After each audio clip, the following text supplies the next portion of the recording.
പരിക്കേറ്റു. ജെവിൻ ടുട്ടു വേഗത്തിൽ എത്തിയ ബൈക്ക് അപകടത്തിൽപ്പെട്ട യുവാവ് മരിച്ചു. എളമക്കര സ്വദേശി അസീം മുഹമ്മദാണ് മരിച്ചത്. ബൈക്ക് ഓടിച്ച സഹോദരൻ അസറിന് ഗുരുതരമായി പരിക്കേറ്റു.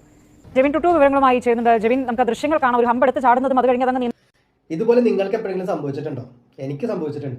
അത് നമ്മൾ ചിലപ്പോൾ രാത്രി കാലങ്ങളിൽ ഈ ചെറിയ ചെറിയ വഴികളിലൂടെ പോകുമ്പോൾ നമ്മൾ അല്ലെങ്കിൽ അത്യാവശ്യം നല്ല വഴിയായിരിക്കും. ഇപ്പോൾ പല സ്ഥലത്തും ഈ ബ്രിക്ക് ഇട്ടേക്കുന്ന റോഡ്, കട്ട വിരിച്ചേക്കുന്ന റോഡ് വലിയ കുട്ടിനും കുഴിയൊന്നും ഉണ്ടാവില്ല.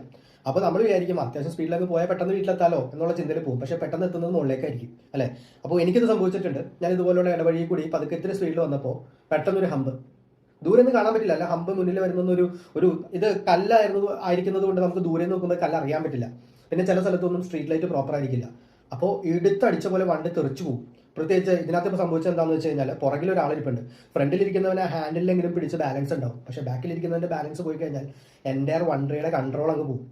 ഈ വണ്ടിയുടെ കൺട്രോൾ പോയി കഴിഞ്ഞാൽ അറിയാലോ, ഇപ്പോൾ സംഭവിച്ചതുപോലെ ഒരു അപകടം സംഭവിക്കും. അപ്പോൾ ഇതിനകത്ത് എല്ലാവരും കുറ്റപ്പെടുത്തുന്നത്, അല്ലെങ്കിൽ ഈ വാർത്താ മാധ്യമം ഉൾപ്പെടെ കുറ്റപ്പെടുത്തുന്നത് ഓവർ സ്പീഡ്, അതായത് ഹെൽമെറ്റ് ഇല്ല എന്നുള്ളതാണ്. ശരിയാണ്, ഹെൽമെറ്റ് വെക്കാതെ പോയതൊരു തെറ്റ് തന്നെയാണ്. പക്ഷേ രാത്രി കാലമായപ്പോൾ ഒരു ഉൾവഴിയല്ലേ എന്ന് വിചാരിച്ചിട്ട് മാറ്റിയതായിരിക്കാം. പക്ഷേ ഇങ്ങനെ ഒരു അപകടം അവർ മുന്നിൽ കണ്ടിട്ടുണ്ടാവില്ല അല്ലേ? അപ്പോൾ പൂർണ്ണമായിട്ടൊരു കുറ്റം പറയാനും പറ്റില്ല. എല്ലാവരും ഹെൽമെറ്റ് വെച്ച് തന്നെ വണ്ടി ഓടിക്കണം. അതുപോലെ തന്നെ കൃത്യമായിട്ടുള്ള വേഗം പാലിച്ച് തന്നെ വണ്ടി ഓടിക്കുക. ഈ വണ്ടിയുടെ പോക്ക് കണ്ടിട്ട് ഒരു 70, 75, 80 കിലോമീറ്റർ സ്പീഡിലുള്ള പോക്കാണ് പോകുന്നത്. അതുപോലും വേണ്ട, 45, 50 കിലോമീറ്റർ സ്പീഡിൽ ഇത്തരം ഒരു ഹമ്പ് ചാടി തന്നെ കൺട്രോൾ പോകും.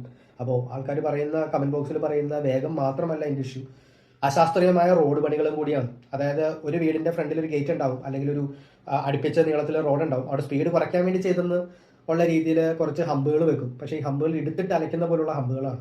അതിന് പകരം മറ്റുള്ള രീതിയിലുള്ള എന്തെങ്കിലും സ്പീഡ് ബ്രേക്കറുകൾ വെക്കണം എന്നുള്ളതാണ് എൻ്റെ ഒരു അഭിപ്രായം. എനിക്കറിയില്ല. അപ്പം എന്തായാലും 2 പേരുടെ ജീവനാണ്, അല്ലെങ്കിൽ ഒരാളുടെ ജീവൻ നഷ്ടപ്പെട്ടു. അത് സഹോദരങ്ങളാണ്. ഒരാൾ അത്യാവശ്യം പരിക്കുകളോടെ ഹോസ്പിറ്റലിലുമാണ്. ഇതിങ്ങനെയൊന്നും ഉണ്ടാവാതിരിക്കട്ടെ. അവരുടെ മാത്രമേ കുറ്റമല്ല എന്നുള്ളത് മനസ്സിലാക്കുക.